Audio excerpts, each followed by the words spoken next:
Bonjour, c'est Mélissa des enveloppes de Mélie. On se retrouve pour une nouvelle vidéo.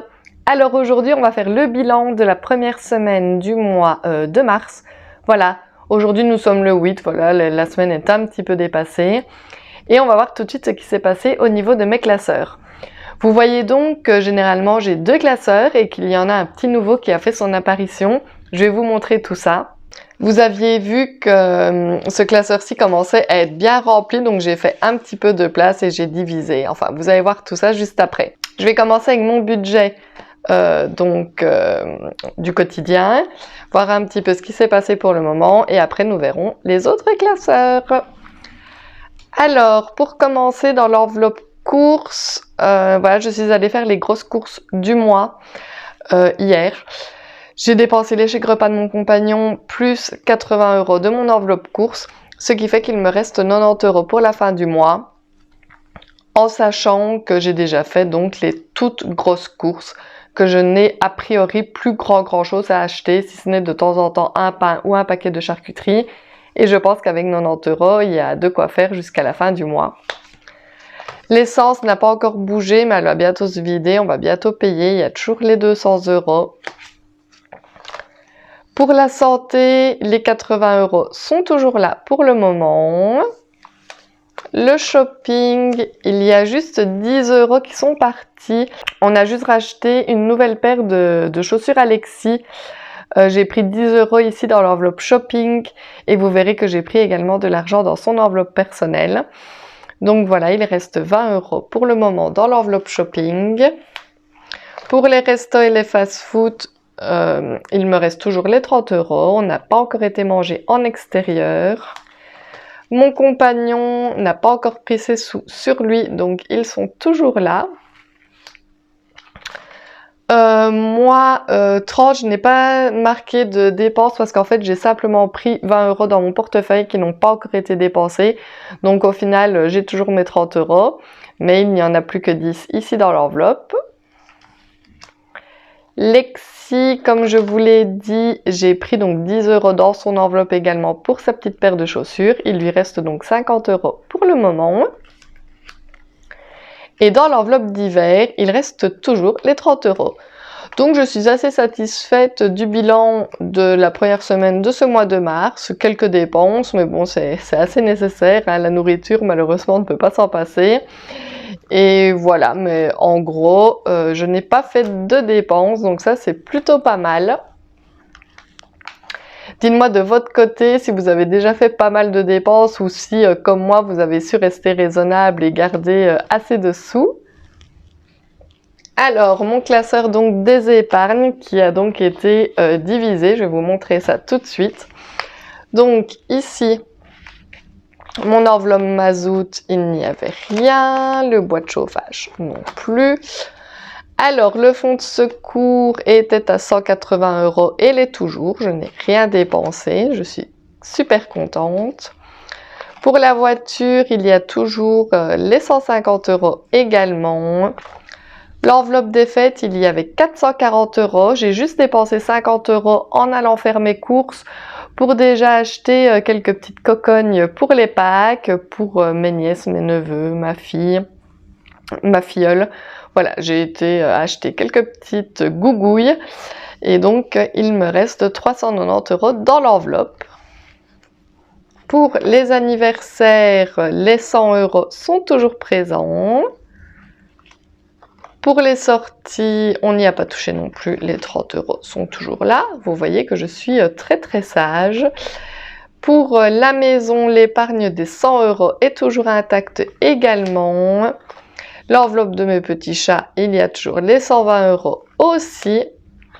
Mon enveloppe Disney forcément n'a pas bougé, les 50 € y sont toujours. Et mon enveloppe vacances est toujours à 450 €. Voilà donc pour mon premier classeur pour les enveloppes épargne et vous voyez que elle est juste intacte, rien n'a bougé. Ah bah non, qu'est-ce que je dis ici? Juste 50 € pour les fêtes, mais sinon tout le reste est intact. Hop! Et donc ce nouveau classeur qui a fait son arrivée, je le trouvais juste super beau. Il a une tirette et ça j'aime beaucoup. Et en fait, il est arrivé avec de très jolies petites enveloppes comme ceci. Je sais pas si à long terme je vais aimer, vous savez que je suis un peu indécise, mais en tout cas pour le moment je les trouve juste super jolies. J'ai mis ici, ah oui, et, je me coupe toute seule, mais il y a aussi dans le classeur une petite calculette comme ça avec. Je trouve ça hyper pratique pour si on veut faire des petits calculs directement. Donc j'ai mis ici l'enveloppe pour le mariage de ma sœur. Donc en réalité, j'ai mis les enveloppes ici qui ne vont pas rester éternellement. Voilà, le mariage, une fois qu'il sera passé, il n'y aura plus d'épargne mariage, etc. Donc voilà, vous avez un petit tracker ici au mois pour voir combien vous avez début du mois. À la fin du mois, quand on actualise, il y a toujours le montant. Et voilà, donc on voit l'évolution. Ici, pour le mois de mars, il y a 500 € à l'intérieur. Hop, vous voyez que les 500 € sont toujours là. Hop. Ici, pour les 40 ans de mon compagnon Georgie, donc au mois de janvier-février, je n'avais rien placé. Au mois de mars, j'ai mis 300 € qui sont ici dans l'enveloppe. Je trouvais vraiment ces petites enveloppes très jolies, même si elles ne sont pas transparentes et que j'aime bien avoir mes billets à travers. Mais bon, ici, comme je vous dis que c'est des épargnes qui ne vont pas y rester pour tout le temps, je trouve ça très joli comme ça. Mon congé parental, on voit donc l'évolution ici. Et actuellement, il y a 500 € dans l'enveloppe pour mon congé parental. J'ai mis également le défi des 5 € et mon défi des 52 semaines. Donc pour le moment, mon défi des 5 € a 25 € à l'intérieur. Voici. Et mon défi des 52 semaines, vu que je place... Ah oui, en fait, j'ai pas du tout fait ce qu'il fallait ici. Je me suis un peu emballée. J'ai mis 40, 40, 40... pas du tout, c'est ce que j'ai mis chaque mois. Mais, ah oui, en fait, c'est plutôt comme ça que je devrais faire. Je mets au-dessus combien il y a. Donc, le premier mois, il y avait 40. Hop. Ensuite, j'ai rajouté 40 en février, ce qui fait qu'il y avait 80. Hop. Puis, j'ai rajouté 40 en mars, ce qui fait qu'il y avait 120. Voilà, c'est peut-être plus intelligent de faire comme ça, en fait. Hop.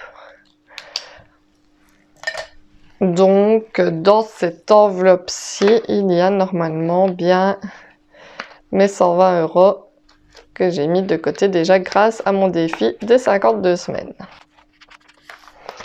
Dites-moi un petit peu, vous, ce que vous pensez de ces petites enveloppes, si vous trouvez ça mignon ou au contraire pas trop. Moi, vous savez bien que je suis très indécise. Pour le moment, j'adore, mais rien n'est dit que dans une semaine, je ne vais pas tout changer parce que je n'aimerais pas. Mais voilà, pour le moment, en tout cas, ça me convient bien comme ça. Et voilà, parce que ça se faisait vraiment trop serré dans mon classeur ici. Je n'arrivais presque plus à le fermer. Au moins ici, voilà, c'est mieux catégorisé. Ici, c'est vraiment mes épargnes sur l'année. Ici, c'est plutôt des épargnes exceptionnelles et les défis. Et donc ici, mes dépenses du quotidien. Dites-moi de votre côté comment ça se passe pour vous ce début de mois de mars. Je trouve que l'année file à une de ses vitesses. On est déjà au mois de mars. Voilà, j'ai l'impression qu'hier c'était les fêtes et non, on se retrouve déjà au mois de mars. Le mois prochain, on fête Pâques. Enfin voilà, ça va juste trop vite. Je vous rappelle également que si vous n'êtes pas abonné à ma chaîne, je vous invite à le faire. Ça me ferait juste super plaisir. N'hésitez pas non plus à laisser des petits commentaires et des petits pouces vers le haut. Et moi, je vous dis tout simplement à bientôt dans une prochaine vidéo. Bye bye!